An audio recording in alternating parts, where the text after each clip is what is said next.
The twins were born healthy, induced at 37 weeks, which for a pregnancy where the twins share a placenta is like the best possible scenario. And they came home like 2 days later with us. They were small but healthy. Wyatt and Ryder, everything went perfectly fine, everything was normal. 2 days in the hospital, we were discharged, we came home, and everything seemed to be going well. Within the first week, we just noticed a couple things that were a little different. Wyatt and Ryder, they weren't really eating great. They were sleeping a lot, but nothing we were too concerned about. I remembered like the hospital paperwork is this thing about if your baby doesn't eat 2 feedings in a row, that would be a reason to call your doctor. My mother-in-law told Nicole to go ahead and call the pediatrician and see if he wants to see him now, or if he'd rather just see him in the morning when we had an appointment. Their temperature was so low that they couldn't read it on the digital thermometer. He said that a low body temperature in an infant could be a sign of infection. He insisted on getting an ambulance to take him down to Children's Hospital. I followed the ambulance. Nicole rode in the ambulance. They were both on oxygen, which was, just another thing that was like, wow, what's going on here? We found out really quickly they were dehydrated, and then they wanted to take them to test their spinal fluid for infection, but their platelets came back so low they couldn't do that. So they were kind of assessing all these things, and different people were coming in, and there were kind of more and more problems pretty quickly. And they said, no, like as more tests came back, like we just need to go straight to the PICU.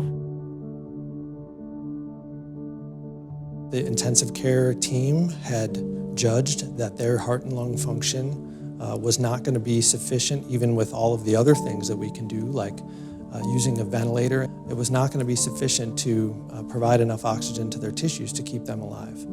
And so that decision is made by, in this case, the cardiologists and the intensivists at Children's. Ryder was put on ECMO that evening because his heart really wasn't functioning correctly, his breathing was labored. So they basically, put him on this life support to take some of the burden off of him.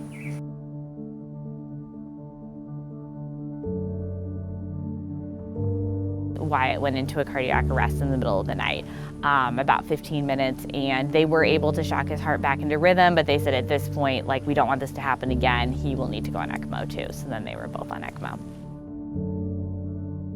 It kind of went from, we can't find a temperature, to both of your boys are on, life support in about 24 hours.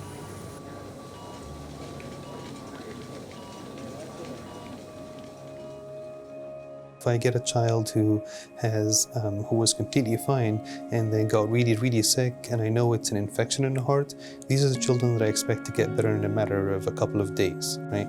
But that didn't really happen with the twins. We got the results back that there was an infection in the heart within the first week, and we kept waiting for them to show evidence that there's improvement, and there wasn't really improvement. And that got us quite worried. You knew deep down that the longer they're on this, the more complications can arise, and it just goes downhill quickly. Then after about a week, we kind of met with our medical team to talk about like their progress, and they said, they said like we can't predict what will happen, but our general experience has been that if babies are going to be strong enough to come on ECMO and their hearts to beat on their own, they would have made more progress at this point. So they said, it is possible that they will come off ECMO, but not probable. It was also very important for us to say that even though we're having this discussion, that doesn't mean that we're giving up, right? We don't do that. When you have kids that are this sick, you really need these multidisciplinary teams, people who are trained in very specific ways to deal with a certain part of a child's illness. We saw neurology, the cardiology, we saw heart failure, we saw OT, we saw PT, we saw the infectious disease. So they had sent a test for enterovirus among other tests, and pretty quickly we found out that that was the virus that was in their blood. So the question that was posed to us and that Dr. Orvidal took upon himself was, what therapeutics do we have that are a little bit outside the box for these kids? They're super sick, we're doing everything we can. What else do we have? When we discovered this viral infection, the infectious disease team helped us reach out to the CDC and actually get an investigational medicine that hadn't really been used widely in children before. Dr. Saeed said, I think it would be Wyatt's to try. What we were able to do is once we started the therapies is watch how the levels of the virus came down in the blood. In addition to what we were doing in their own body fighting off the infection, we could see that they were clearing the virus. Dr. Saeed said, basically you want this to be going up and down a little bit more. And so the next day it was just a little bit. And that's all you really need as a parent, is just that little glimmer of hope. You could see that every single day there was slight evidence that their hearts were starting to recover, which was very encouraging. So we kept going and kept discussing it every day. There's more evidence today than the day before, more evidence today than the day before, and then gradually we allowed them to do more of the work for themselves, allowed their hearts to do more of the work instead of the machine. And that's when we're ready to take them off. We do what we call as a wean or a clamp off the device itself to get the heart to do the work. And when we did that, we were surprised that things looked really good. So we took one of them off, and then we said, well, one a day is okay. let's see when the other one is ready, and then take them off too. And they both surprised us, and they both came off and did quite well. From there, every day it was just leaps and bounds.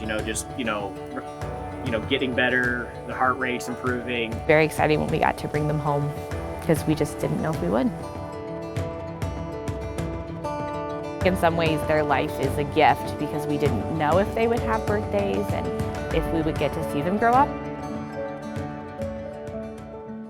It's amazing to look at Wyatt and Ryder right now and to know where they were, a week into their life. It's great. It really makes you appreciate the little things, the big things, just every milestone that they hit that you didn't, what it could have been or what, how bad it could have, turned out, but it didn't because we're at, I think we're at the best hospital that we could have been at. Here at St. Louis Children's Hospital and with our Washington University partners, we have a very strong environment in infectious diseases, microbiology, immunology, all of the things that bear on understanding how a virus like this does what it was doing to Wyatt and Ryder. Washington University and Children's, they may have different names, but they are one thing. That marriage between WashU and Children's is so unique. It is what helps us do what we do, what helps us have all the resources that the university can provide and all the resources that the hospital can provide for the sake of our children. We work every day to get to these kind of outcomes, and when we see kids that are so sick, needing ECMO to be supported, and then see them running around, it's really why we get up every morning.